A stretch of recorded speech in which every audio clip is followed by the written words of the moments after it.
Abra su Biblia en el libro de los Hechos. La hermana Giovanna salió. Bueno, quisiera. Bueno, el hermano Héctor puede pasarle la bendición. Quisiera expresarle el agradecimiento a ella, a Susana y a Amy, que le dieron una manita de gato a la guardería y la dejaron cálida, ¿verdad? Así es que Dios les bendiga. Gastaron 2 días, pero les quedó calidad. Yo no sabía que Giovanna pintaba.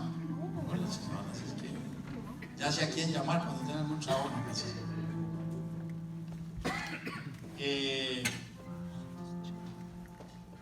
¿Cuántos saben que el libro de los Hechos es el manual por excelencia? Es el reflejo o el espejo para que cualquier iglesia local como nosotros se pueda dar cuenta de si estamos operando, haciendo y caminando con el único modelo que existe en la Biblia, que es la iglesia neotestamentaria del primer siglo. ¿Cuántos saben de que muchas cosas en la historia tuvieron un principio que normalmente se va transformando con los tiempos, se va innovando, se van haciendo cambios, pero ¿cuántos saben que la esencia nunca se debe de perder? Por ejemplo, cuando se inventaron los carros eran muy interesantes. No tenían, ¿verdad?, el arrancador para arrancarlo aquí con llave. ¿Alguien se acuerda cómo se arrancaban los carros? Tenía aquí un asunto y se le daba hasta que aquel asunto arrancara, ¿no? Las llantas no tenían neumático, no eran con aire, era una sola, ¿verdad? Pero mira lo que hemos llegado. Carros lindísimos, ¿verdad? Una cosa impresionante. ¿Cuántos saben que el principio del carro se mantiene? Aunque ha habido un montón de cambios. ¿Cuántos se acuerdan de los primeros tenis que empezó a hacer la Nike y empezó a hacer la Adidas? Cualquiera dice, nada que ver con los de hoy, ¿verdad? Chulada de zapatos, ¿verdad? Los colores y de todo. ¿Cuántos saben que el principio se ha mantenido? El origen del zapato. Lo que ha venido cambiando son estilos, formas, etcétera, etcétera, etcétera. ¿Cuántos saben que la iglesia, a través de los siglos, la cultura, la manera como la gente piensa, cómo se va las culturas modificando y todo? ¿Cuántos saben de que la iglesia también, ¿verdad?, tiene sus maneras de operar? ¿Cuántos saben que por más de 300 años la iglesia nunca tuvo un templo como estos? Pero vino el tiempo en donde la iglesia católica, ¿verdad?, intervino. Ellos empezaron a hacer este concepto de iglesia y ahí nosotros le damos, y por eso todas las iglesias de hoy en día sentimos que una iglesia necesita un edificio para poderse reunir. Al principio no era así. Pero ¿cuántos saben de que los orígenes nunca se deben de perder? La esencia de las cosas nunca se pierde. Entonces, hoy vamos a hablar un poquito y vamos a ver hasta dónde puedo llegar. Abra su Biblia en el Evangelio en el libro de los Hechos, capítulo número 2.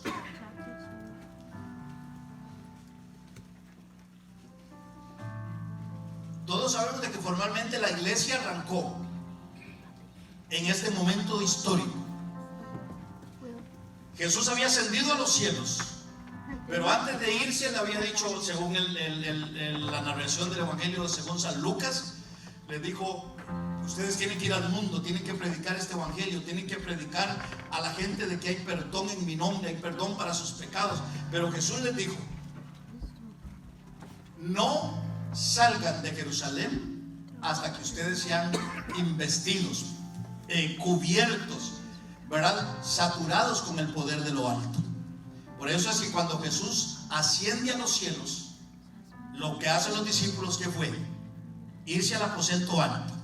Según la historia, estuvieron ahí 10 días, ¿verdad? 120 discípulos, incluyendo los 12 apóstoles, estuvieron por 10 días clamando a Dios por la promesa que derramara el poder del Espíritu Santo. El contexto del libro de los Hechos se da ese acontecimiento histórico, ¿verdad? Ya todos sabemos de que estaban ahí todos juntos, unánimes, y de repente, ¿verdad? Se oyó un viento como de un viento, se oyó un estruendo como de un viento recio que soplaba, y todos fueron llenos del Espíritu Santo. Bueno, y se da todo el acontecimiento de la venida del Espíritu Santo, y ahí nace la iglesia. En el verso 36, la Biblia nos narra de esta manera: fue la conclusión del sermón de Pedro. Sepa pues ciertísimamente toda la casa de Israel que a este Jesús, a quien vosotros crucificasteis, Dios les ha hecho Señor y Cristo. Al oír estas cosas se compungieron de corazón y dijeron a Pedro y a los otros apóstoles: varones hermanos, ¿qué haremos? Pedro les dijo: arrepentíos y bautícese cada uno de vosotros en el nombre de Jesucristo para perdón de pecados, y recibiréis el don del Espíritu Santo. Porque para vosotros es la promesa, y para vuestros hijos, y para todos los que están lejos, para cuantos el Señor nuestro Dios llamare. Y con otras muchas palabras testificaba y les exhortaba diciendo: sed salvos de esta perversa generación. Así que los que recibieron su palabra fueron bautizados, y se añadieron aquel día como 3,000 personas. Y perseveraban en la doctrina de los apóstoles, en la comunión de los unos con los otros, en el partimiento del pan y en las oraciones. Y sobrevino temor a toda persona, y muchas maravillas y señales eran hechas por los apóstoles. Todos los que habían creído estaban juntos y tenían en común todas las cosas, y predicaban y vendían sus propiedades y sus bienes, y los repartían a todos según la necesidad de cada uno, perseverando unánimes cada día en el templo, y partiendo el pan en las casas, comían juntos con alegría y sencillez de corazón, alabando a Dios y teniendo favor con todo el pueblo. Y el Señor añadía cada día a la iglesia los que habían de ser salvos. Amén. Que Dios añada bendición a su palabra. Cuando usted y yo vemos el origen de la iglesia, surgen para mí muchas preguntas. Pero aquí en este relato es lo que yo llamo: aquí están las señales, aquí está la marca de cómo la iglesia de Jesús debe estar haciendo, y cómo la iglesia tiene que estar viviendo mientras peregrina por esta tierra. Soy de las personas que creo que no importa la edad donde usted y yo formemos parte de la iglesia, estas deben ser las marcas, las señales que deben estar en medio de nosotros. Amén. Como iglesia de Jesús. Sin embargo, ¿cuántos saben de que estamos viviendo tiempos muy, muy revueltos? ¿Cuántos saben de que hoy hay un montón de cosas que si nosotros analizamos no se ven en la iglesia? Amén. A nivel local y a nivel general. Ahora, hay de repente un sentimiento que hay en mi corazón de que Dios quiere que personalmente cada uno de nosotros nos posicionemos para ser forjadores de este ambiente que se llama la iglesia de Jesús, manifestado en nuestra iglesia local. O sea, ¿cuántos saben de que todo lo que nosotros podemos hacer está íntimamente relacionado con lo que nosotros somos acá? ¿A cuántos saben de que nosotros no podemos pensar en otra iglesia? No tenemos la responsabilidad, amén. Allá se supone que hay otro cuerpo y tiene que hacerlo. Pero nosotros aquí hay cosas que para mí son extremadamente interesantes, y que yo digo que son las marcas que deben evidenciarnos, que deben ser la verdad partiendo de cada uno de nosotros. Amén. Porque la iglesia es un organismo, es un solo cuerpo, aunque lo componemos muchas personas, Dios desde el cielo nos ve como su iglesia, nos ve como su novia, nos ve como su pueblo. Amén. Pedro termina de predicar, y aquí hay algo muy interesante. ¿Cuántos saben que el origen de la iglesia nació bajo el firme concepto de la predicación a las personas que no conocen el evangelio? Otra vez la misma referencia. La iglesia crecía y crecía y crecía porque las personas comenzando con los 120, eran personas que estaban o que habían entendido que la misión número uno de la iglesia era predicar el evangelio. Y es muy interesante de que el mensaje de arrepentimiento a las personas que están perdidas debe ser siempre el mensaje de amor que nosotros tenemos que llegarles. ¿Cuántos saben de que la esperanza del mundo reside en el mensaje que usted y yo tenemos de parte de Dios? O sea, ¿cuántos saben de que cualquier persona que esté perdida, que no conozca la verdad de la vida eterna y que está arriesgando a perderse eternamente, ¿cuántos saben de que si está cerca de nosotros, esa persona tiene esperanza mientras nosotros obedezcamos al Señor? Hoy en día, hermanos, es impresionante la ausencia que hay individualmente y hay veces corporativa con este aspecto. Le hago la pregunta: ¿cuántos ahora, cuando cantábamos ese himno sobre el amor de Dios, su corazón palpitaba de una manera distinta y saltaba un agradecimiento al Señor? ¿Cuánto hizo Dios para alcanzarnos a nosotros? ¿De dónde hablar de una persona que tiene completamente así a flor de piel cómo fue que el Señor lo alcanzó? ¿Cuántos pecados Dios nos perdonó? ¿A dónde nos fue Dios a buscar? ¿Qué hizo Dios para podernos alcanzar? ¿Cuántos saben de que ese maravilloso amor no lo podemos nosotros olvidar nunca? ¿Y cuántos saben de que cerca de nosotros hay personas que no importa que sean, vamos a decir, poquitos pecadores a juicio de nosotros o muy pecadores? ¿Cuántos saben que cualquier persona que haya pecado necesita un Salvador, que es Cristo el Señor? ¿Y cuántos saben de que la Biblia dice, partiendo desde los evangelios, todas las últimas palabras finales de Jesús para la iglesia fue: vayan y prediquen el evangelio, vayan y denle esperanza a la gente? ¿Cuál es ese mensaje de esperanza? Que a Dios no le importó cuántos pecados hayamos nosotros cometido, hay esperanza para que Dios nos perdone y para que nosotros seamos reconciliadores con Dios. El apóstol Pablo en 2 de Corintios dice ahí muy expreso de que a nosotros se nos dieron dos ministerios, ¿verdad? Uno es el ministerio de la reconciliación. Hermanos, sobre usted y para mí hay un poder y una gracia especial para que las personas puedan reconciliarse con Dios. Amén. Y no solamente dice que nos dio el ministerio de la reconciliación, sino que también nos dio la palabra de la reconciliación. O sea, cuando la Biblia dice que nos dio el ministerio, es que usted y yo, querramos o no querramos, tenemos que estar involucrados en la predicación del evangelio. Pastor, pero es que yo no ando así como muy bien, yo siento como que no ando muy bien con Dios, o yo siento como que no sé hablar mucho, o que no tengo mucho conocimiento de la Biblia. Déjeme decirle, esto no es de mucho conocimiento, esto no es de andar bien o andar súper bien, esto es de obediencia al Señor, hermano.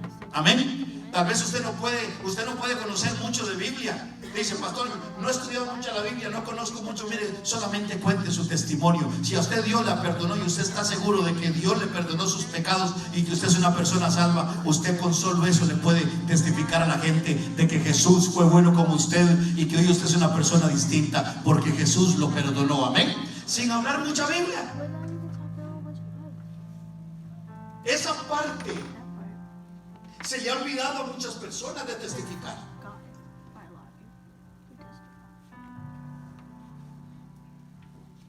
Su historia es única, amado.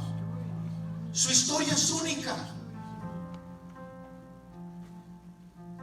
Revise la historia del apóstol Pablo. Cuando Pablo fue al emperador, cuando Pablo fue a los cónsules, cuando Pablo fue a la gente, ¿qué era lo único que hacía el apóstol Pablo? Pablo no se ponía a hablarles de teología, ni se ponía a hablarles de lo que Pablo les contaba. Su testimonio, cómo era un perseguidor de la iglesia, cómo apresaba a los cristianos, cómo consentía en la muerte de muchos, pero les contó lo que sucedió en su vida aquel día que iba para Damasco y cómo el Señor se le reveló y su vida fue transformada. Es lo que tenemos que hacer, hermano. Hay personas que están limitadas porque piensan que no han ido a un instituto, no han ido a una universidad. Déjeme decirle, perdón si alguien se ofende con esto, pero hay gente que ha ido a universidades y ha ido a institutos bíblicos y no le habla el evangelio tampoco a nadie. No en los estudios, no es la preparación, es la obediencia y la bendición de que Dios a nosotros nos puso para hacer bendición de otros. Amén. Le hago la pregunta: ¿cuántos están agradecidos con la persona que le habló a usted de Cristo? Siempre hay alguien que está conectado a la salvación de alguien. Amén. Y esa es la evidencia que nos da el inicio de la iglesia. El apóstol Pedro, ¿verdad?, fue el precursor. Y es muy interesante, amados hermanos, las personas necesitan saber de que ellos tienen que arrepentirse. Pero lo más lindo es que tienen también que saber de que hay un Dios en los cielos que está listo para perdonarlo. Y cuando alguien le pregunte cómo yo estoy seguro, usted dígale: yo le puedo asegurar que Dios perdona los pecados. Amén. Esa es la vida de la iglesia. Y hago la pregunta: ¿podrá alguien contarle a alguien de Dios algo? ¿Tiene usted algo que contarle de Jesús a alguien? Ahí está la llave, hermano. No hagamos las cosas muy complicadas. Esto es algo práctico, ¿verdad? Hay maneras de hacerlas. Usted sabe que hay maneras de hacerlas, ¿verdad? Hay diferentes maneras. El Espíritu Santo nos ama tanto, como decía el himno, que si nosotros contáramos las historias, aquí nos sorprenderíamos cómo fue que Dios llevó a cada uno de nosotros. A Dios de repente llegó a uno en medio de una necesidad, en medio de un momento inesperado, a través de un milagro, a través de una sanidad, a través de un problema, a través de esto. Dios nos ama tanto de que Él ocupará cualquier circunstancia para revelar el amor que nos tiene a cada uno de nosotros. Amén. Y esa es la historia. Así nace la iglesia.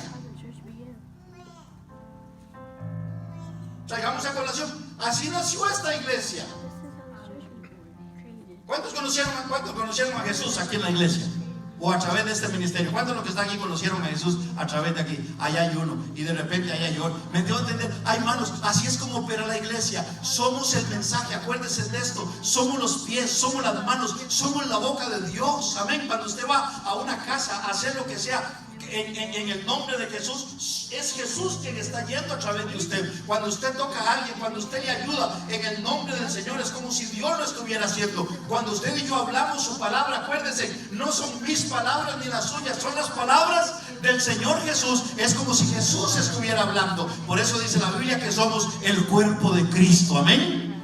Somos el cuerpo de Cristo. Y ese ingrediente no puede faltar. No puede faltar. Amén. Individualmente y corporativamente.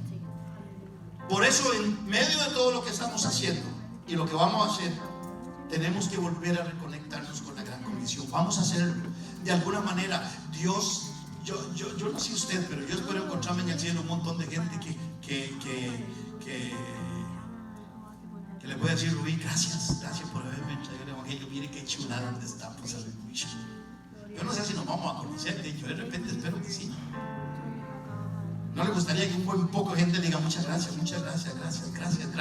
porque a través de usted hoy estoy en este lugar? Amén. ¿A cuánto le gustaría encontrarse un montón de gente? Oh, a mí me encantaría.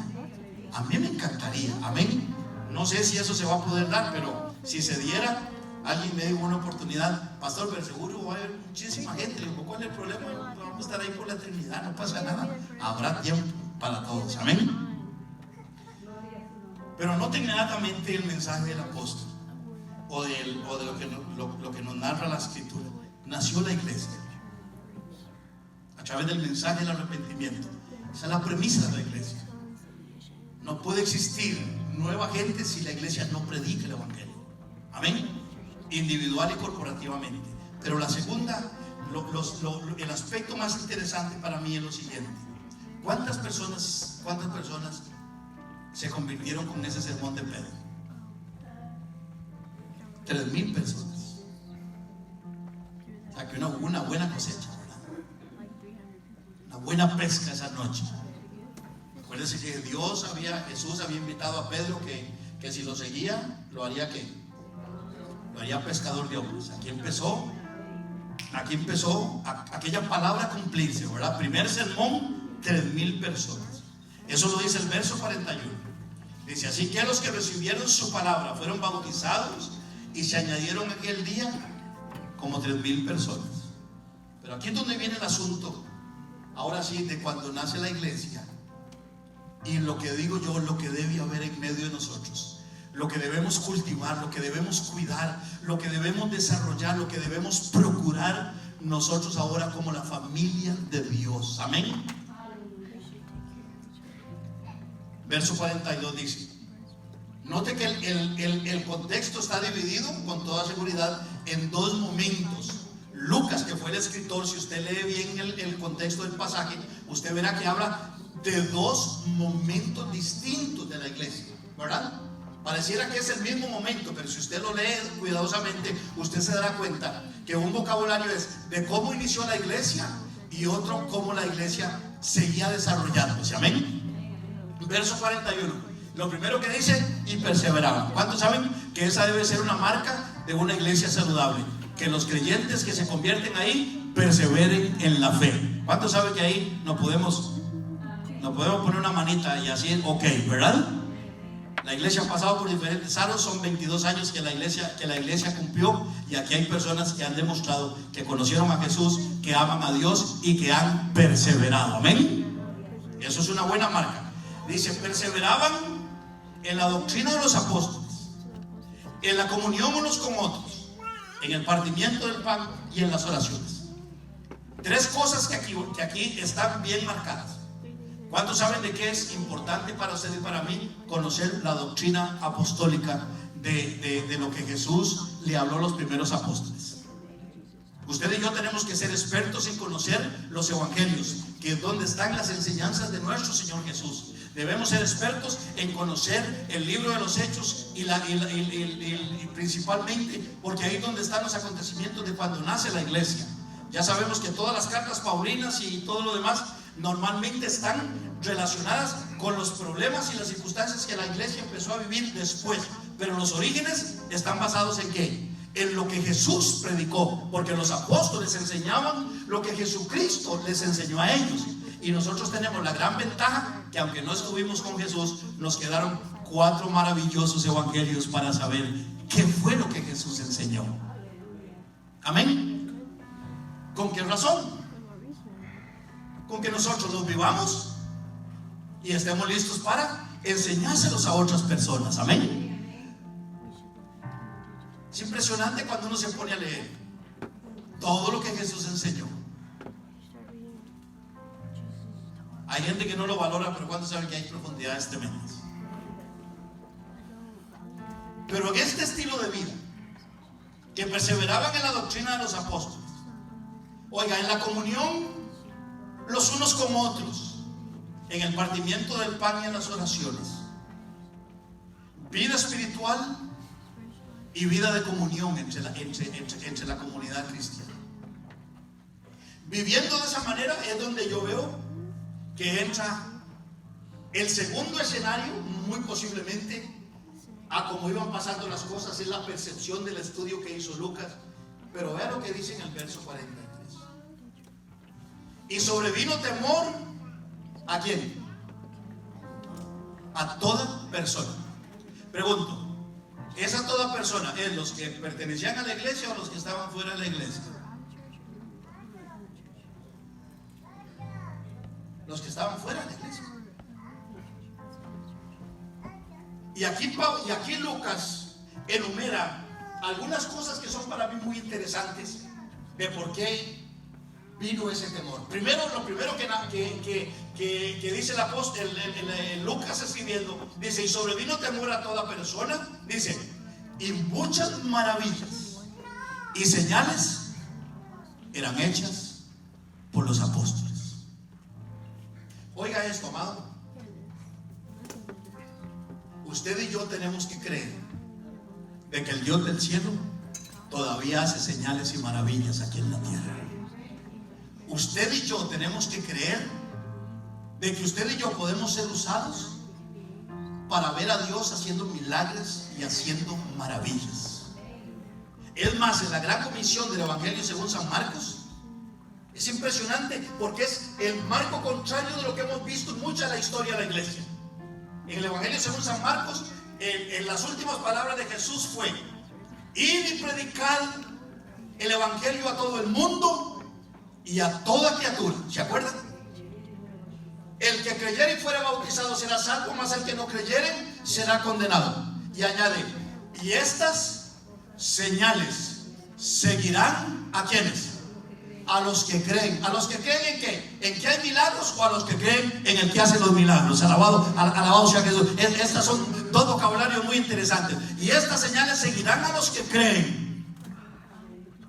No en los milagros, sino en aquel que hace milagros. Porque ¿cuántos saben que el único que sana, el único que liberta, que libera a los demonios, que le hace hablar a los mudos y oír a los sordos y levanta a los paralíticos y a los muertos? ¿Cuántos saben que es Jesús? ¿Cuántos saben que usted y yo no tenemos poder alguno para hacer absolutamente nada? Pero aquel en el que hemos creído es Dios Todopoderoso, y que es el mismo de ayer, de hoy y para siempre. Y estas señales seguirán a los que creen. Dijo el Señor: en mi nombre echarán fuera demonios, en mi nombre hablarán nuevas lenguas, en mi nombre tomarán serpientes en las manos y no los dañará, en mi nombre tomarán cosas mortíferas y no les afectará. Hermano amado, hay un evangelio que necesitamos recuperar. El evangelio de creer y entender de que nosotros somos el instrumento por el cual Dios puede hacer grandes señales y cuales maravillas. ¿Por qué digo que es un cuadro contrario? Porque hoy lo que yo estoy viendo es más bien a un montón de personas que andan detrás de las señales.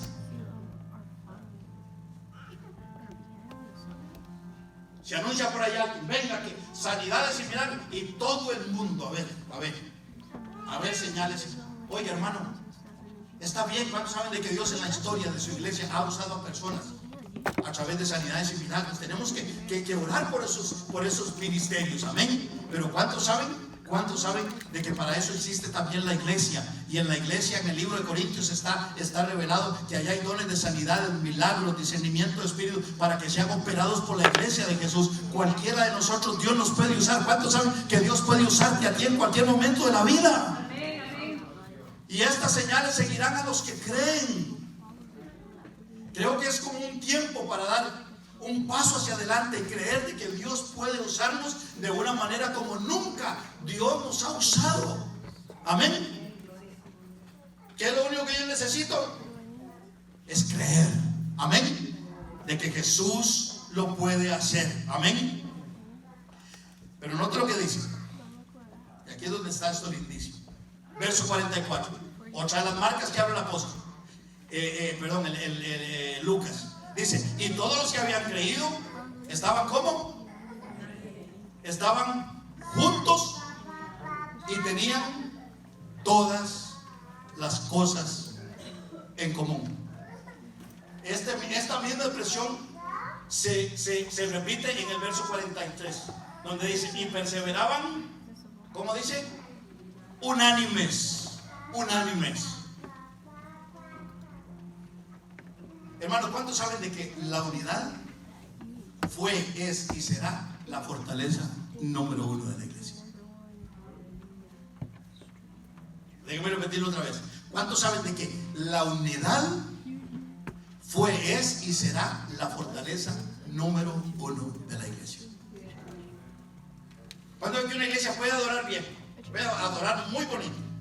Puede tener un edificio tan lindo como el que nosotros tenemos. Puede haber un montón de cosas. Pero ¿cuántos saben que si no hay unidad, tarde que temprano, se debilitarán los principios, se debilitarán los valores y se debilitará todo el asunto? Porque son marcas, son condiciones que debe haber en la iglesia. ¿Se acuerda la vez que Jesús echó fuera el demonio de un muchacho? Y vinieron los escribas y los fariseos y lo acusaron de ¿qué? Por Belcebú, el príncipe de los demonios, los echa fuera. Y Jesús se volvió y se acuerda lo que les dijo. Dice: ¿cómo ustedes me van a decir que yo estoy echando fuera a los demonios por Belcebú, el príncipe de los demonios? Dice: ¿no saben que un reino dividido contra sí mismo, o una casa dividida consigo mismo, no prevalece? Y ese es un principio tremendo. Entonces hoy, hermano, hoy nosotros tenemos que procurar personalmente y corporativamente que la unidad no se pierda. Nunca, ¿verdad? La Biblia enseña que todo el contexto de esa tremenda obra que hubo en los primeros 300 años fue porque la iglesia estuvo unida. Es más, si hablamos de una de las atmósferas que necesita el Espíritu Santo para moverse en medio, voy a decirlo, de nuestra vida, pero a la misma vez de la iglesia como cuerpo, es la unidad. El primer día que el Espíritu Santo fue derramado sobre la iglesia, ¿cómo estaban los 120 discípulos de Jesús en el aposento alto? ¿Qué dice la Biblia? ¿Cómo estaban? Estaban todos juntos y además unánimes. Amén. Juntos y unánimes. Amén. Y de repente, hermano amado, pero no solamente podemos hablar de la iglesia del Nuevo Testamento. Veamos todos los acontecimientos en el Antiguo Testamento donde se vieron manifestaciones portentosas de Dios. Portentosas de Dios. ¿Usted qué es lo que va a encontrar? A un pueblo que se unió a buscar a Dios, y Dios con todo gusto manifestó lo que el pueblo necesitaba para honra y para gloria de su nombre. O sea que es un requisito que está marcado. Pero apliquémoslo en el campo personal. ¿Alguno de los que estamos aquí se ha afectado alguna vez espiritualmente por algo? Tal vez porque hicimos algo indebido delante de Dios. ¿Cuánto me puede decir amén? ¿Cuántos? Sentimos que la presencia del Espíritu Santo fluye igual en nuestra vida. ¿Por qué? Porque nuestro corazón está dividido. Sí, tenemos las verdades, conocemos, pero el pecado llegó al corazón y estamos ¿qué? Divididos. Bueno, exactamente, cuando hay pecado nos separamos de una vez. Entonces la presencia del Espíritu Santo no viene, pero imaginemos esos momentos cuando todo está bien. Estamos consagrados al Señor, estamos obedeciendo, estamos haciendo. ¿No es cierto que el Espíritu Santo nos sorprende en todo momento?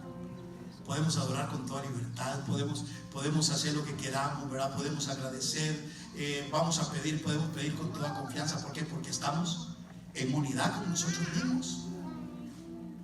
Por eso es que es importante, y déjeme decirle algo más. La unidad es el elemento más importante para que una iglesia crezca, avance o se mantenga. ¿Ha pasado usted épocas de su vida donde usted no sabe qué hacer? ¿Que su mente está dividida? ¿No es cierto que nos estancamos porque no estamos seguros de lo que tenemos que hacer? Estoy pasando una situación, bueno, me muevo de estado, me voy para mi país, espero, ¿qué hago? Y está uno en esa confusión de mente, en otras palabras, está dividido, los sentimientos, las ideas. ¿Y qué pasa? ¿No es cierto que nos tendemos a paralizar porque no fluimos, verdad? Pero cuando uno está seguro de lo que quiere hacer, amén, cuando sabe el norte, hacia dónde va, no importa lo que esté pasando, uno sabe que está seguro porque está en una unidad completa. Así es exactamente la iglesia, amén. ¿Y cuántos saben de que cada uno de nosotros debemos procurar la unidad? Miren lo que dice Gálatas. Abra Gálatas, por favor, en el capítulo número 4. Libro de Gálatas en el capítulo número 4. Pues ¿cuántos saben de que esto es personal, pero a la misma vez es corporativo? Es de cada uno de nosotros. Gálatas capítulo número 4.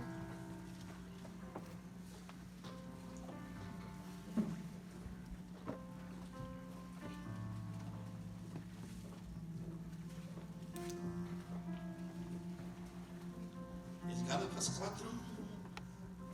Déjeme ver si es. Creo que es, no, más bien creo que es Efesios 4. Sí, es Efesios 4, por favor. Perdón, Efesios capítulo número 4.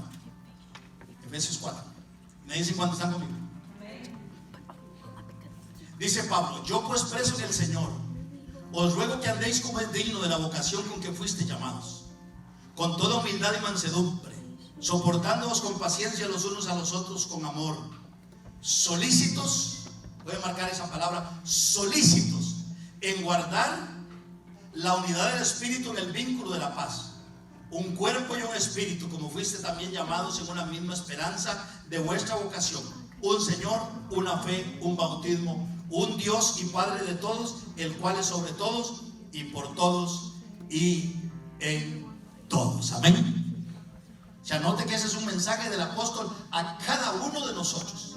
Amén. Debemos estar solícitos en guardar la unidad del espíritu en el vínculo de la paz.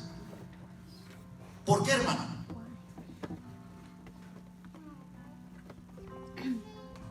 Porque la unidad es un arma tan poderosa. Bueno, de hecho, que no es cierto, todos los grupos gremiales políticos, ¿cuál es normalmente el estribillo extrema para la movilización de su gente? El pueblo unido jamás será. Y ahí se van. Y le pregunto, ¿usted cree que tienen razón? ¿Cuál demonio se meterá a una iglesia que está unida? ¿Cuál diablo podrá detener a una iglesia que esté unida, trabajando en los planes y los propósitos de Dios, en obedecerle? ¿Quién puede hacerlo? Por eso es que el interés de Satanás siempre es desunir la iglesia. Siempre será. ¿Y cómo lo hace? A través de los errores de nosotros.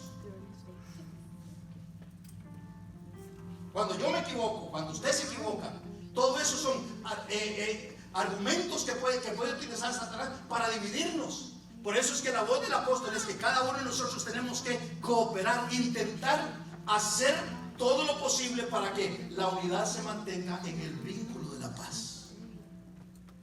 Es impresionante, ¿verdad? Sin unidad no podemos cumplir la asignación de Dios, ni sus planes, ni sus propósitos. Pero unidos no hay nadie quien nos detenga. Los ejemplos más claros están en el Antiguo Testamento.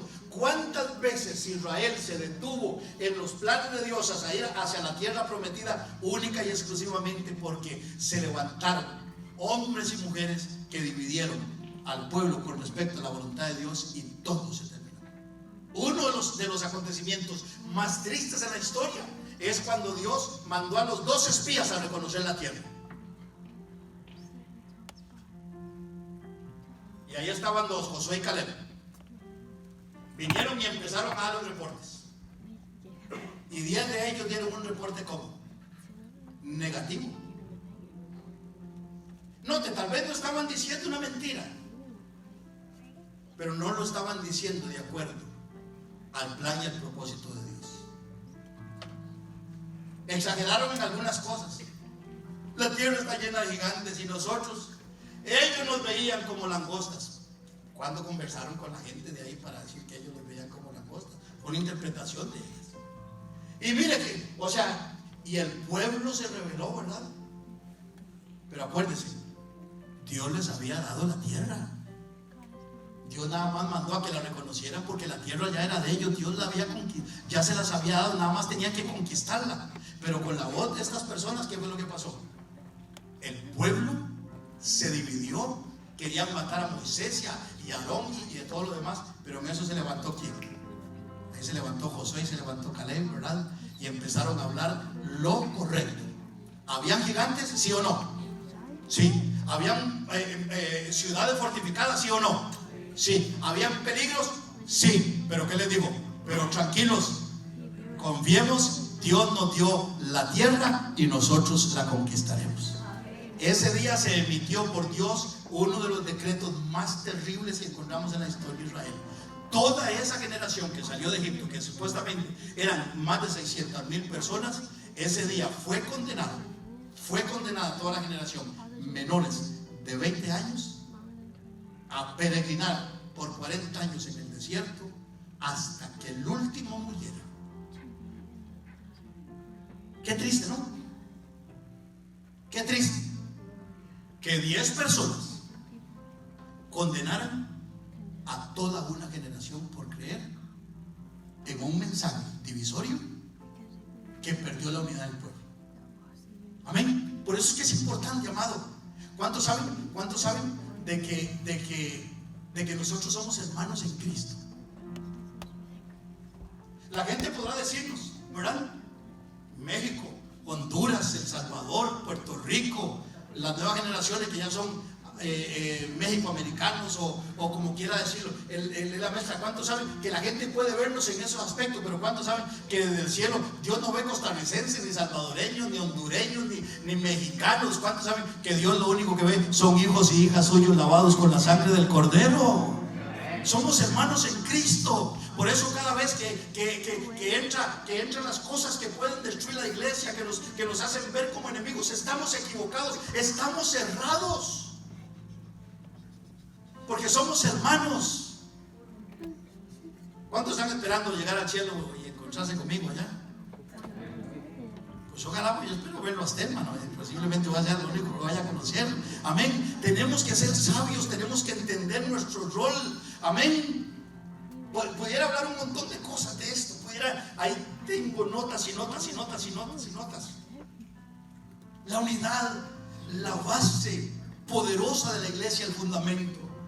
Volviendo al pasaje de Hechos, además de la unidad, me quedan unos minutos. Además de la unidad que podemos ver, ¿qué más encontramos, amado? Y que no solamente estaban, ¿verdad? Habían creído, estaban juntos y tenían en común todas las cosas. Es muy interesante para mí porque no encontramos a Jesús nunca, por lo menos en los relatos del Evangelio, hablando de esto, pero muy posiblemente Jesús sí se los enseñó en el concepto de familia, o tal vez en el ejemplo que ellos vieron. No tenemos, ¿verdad? A Jesús hablando. En ninguno de los relatos de los evangelistas encontramos que Jesús le dijo a sus discípulos: mire, cuando la iglesia sea formada, ustedes tienen que vender, si tiene 2 casas, venda una. No encontramos ese vocabulario. Sin embargo, por alguna razón la iglesia lo desarrolló, ¿verdad? La iglesia lo desarrolló.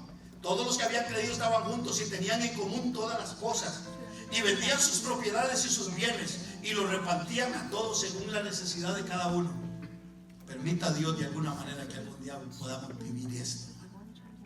¿Verdad? ¿Cuántos saben que todavía en las iglesias hay por diferentes razones, hay algunas personas que tienen, hay veces poquito, y hay otras que tienen mucho? Pero así se vive la iglesia.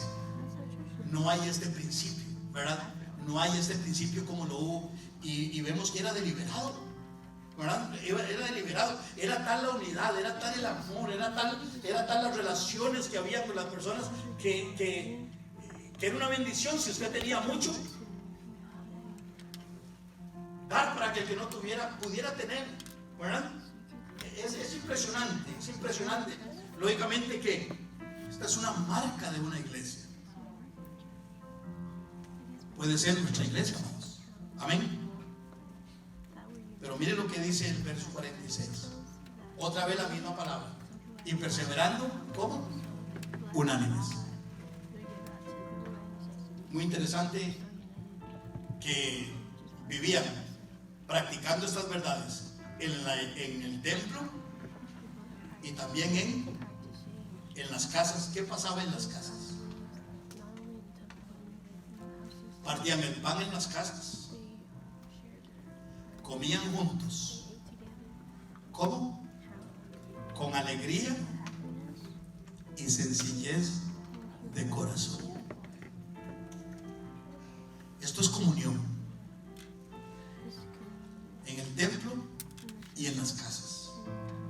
Esta palabra es koinonía.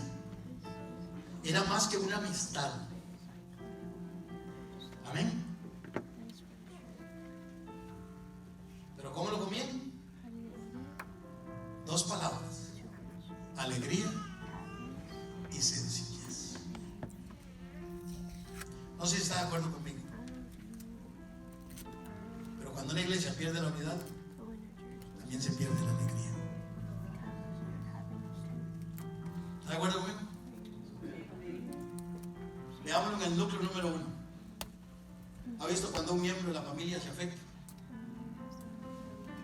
¿Qué pasa con todo el resto de la familia? Mario no ha estado bien, tuvo que irse a la casa. Y Y eso automáticamente afecta a todo, ¿no es cierto? Cuando un niño se enferma en la casa, uno sabe que todo se estropea. Cuando alguien de la familia hace cosas que no son correctas, ¿cuántos saben? Es una persona, pero ¿cuántos saben que se afecta a toda la familia?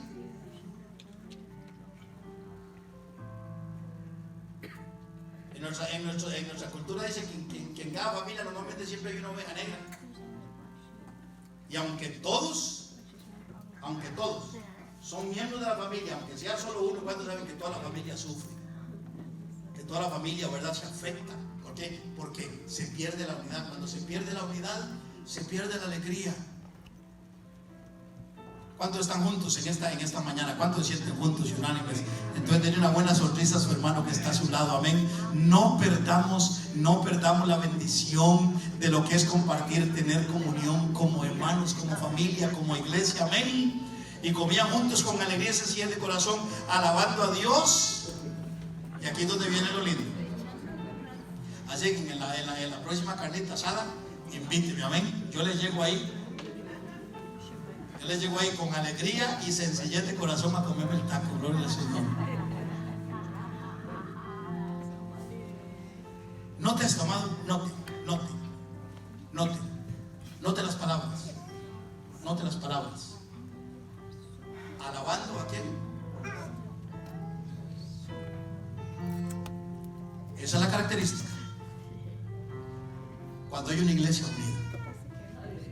No importa que yo vaya ahí, o que vaya allá, o que vaya allá, o que vaya allá, o que vaya allá. En todos los lugares donde nos encontremos, siempre hay un común denominador. Vamos a estar alabando al Señor.